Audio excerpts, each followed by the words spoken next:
महाराष्ट्र के सातारा जिले में दलितों पर हो रहे अन्याय के खिलाफ बीजेपी 15 अगस्त को मंत्रालय के सामने अनुसूचित जनजाति की तरफ से मोर्चा निकालेंगी। यह सूचना बीजेपी के पीआर संदीप काबले ने प्रेस कॉन्फ्रेंस में दी।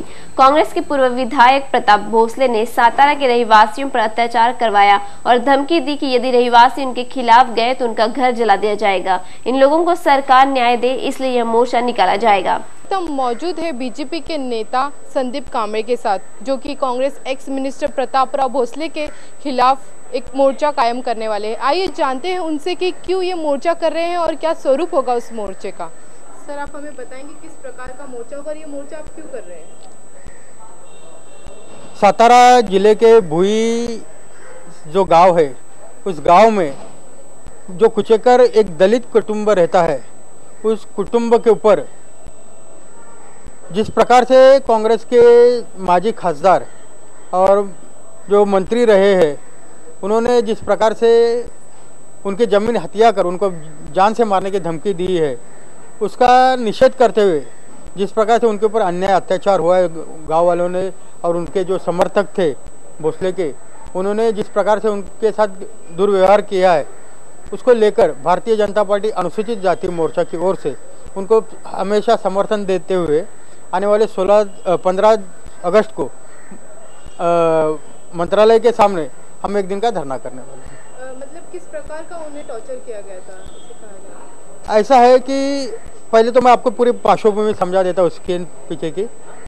जो कुचेकर कुटुंब के घर के सामने ज़मीन होती है, आंगन होता है, उस आंगन को अपना आंगन कहकर, मतलब मेरी ज़मीन है कहकर किसी शिक्षण संस्था को दान देना, और शिक्षण संस्था को दान दी हुई ज़मीन वहाँ पर पूरा कामकाज चालू कर दिया। अब घर से बाहर निकले तो कुचेकर कुटुंब कहाँ से निकले, क्योंकि घर के बरामदे में पूरा फाउंडेशन चालू, कामकाज चालू हो गया। जब इन्होंने उसका विरोध किया तब इनको उस शिक्षण संस्था के लोगों ने, प्रतापराव भोसले जी के समर्थकों ने बुरी तरह से पीटा हुआ है, औरतों के ऊपर भी हाथ छोड़े हुए हैं। तो ये कहीं ना कहीं अमानुषता है कि आज भी हम देश स्वतंत्र हुआ कहते हैं, लेकिन दलितों के ऊपर के अत्याचार कम नहीं हुए हैं। महाराष्ट्र के जिस जिले से माननीय मुख्यमंत्री जी आते हैं, कुचेकर कुटुंबों ने उन्हें निवेदन भी दिया है कि इस प्रकार का हमारे साथ शोषण हो रहा है, हमारे ऊपर अत्याचार हो रहा है, इसे कुछ तो हमारी मदद करो। ज़मीन हमारी है, वो हमें वापस मिलनी चाहिए। 1940 से लेकर के पुरावे इनके पास है, तो भी मुख्यमंत्री किसी भी प्रकार की हरकत में नहीं आ रहे।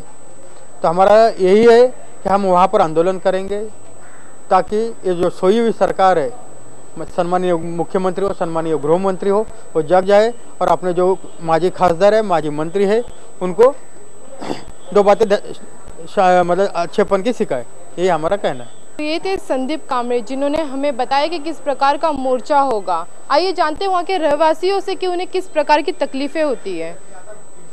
सर, आप हमें बताएंगे कि किस प्रकार के आपको अब वो जो जायदाद है, ज़मीन है, वो हमारे पूर्वजों के नाम से आज तक का हमारे पास ज़मीन के कागजात है। सिटी सर्वे के उतारे है, सिटी सर्वे के उतारे है 27, 327, 328, 329। ग्राम पंचायत के 1943-44 के 361, उसके बाद 53-54 में 229 और 75 से 1975 से लेके 86 तक उसका ग्राम पंचायत मिलकत नंबर है 334। वो आधार पर सिटी सर्वे 1980 के दरमियान होते हुए ग्राम पंचायत के जूने रिकॉर्ड के अनुसार सिटी सर्वे ने अपना क्रमांक दिया 327, 328, 329। वो अभी 328 और 29 में हमारे जो आज मालकानी हक के घर है और जो आंगन है, वो 27 में पूरा प्लॉट है। वो प्लॉट उनके मिलकत के दूर है, मगर हमारा पीछे वो प्लॉट ओपन होने के कारण वो पीछे से वो प्लॉट का खोटा दस्त बना के वो अपने नाम पर कर, वो हमें पता भी नहीं है। जब हमारे को 2009 में पता चला कि भाई हमारी ज़मीन वो किसी ने झूठे कागज बना के अपने नाम पे डॉक्यूमेंट कर लिए हैं, माहिती के आधार से हम लोग माहिती निकालने के बाद जब ये पता चला कि वो ज़मीन के कागजात आज ही हमारे कार्यालय से मिल रहे हैं, तो उन्होंने वो दस्त बनाने के बाद खुद के नाम पे करा लिए। खुद के नाम पे करने के बाद उनकी शिक्षण संस्था है, ये मंत्रियों की तो शिक्षण संस्था होती है, शिक्षण संस्था को दान दिया। तो खुद की जमीन नहीं होते हुए तुम किसी को दान कैसे देते थे? हम महालक्ष्मी शिक्षण संस्था से ये अपील करते हैं, तुम जिससे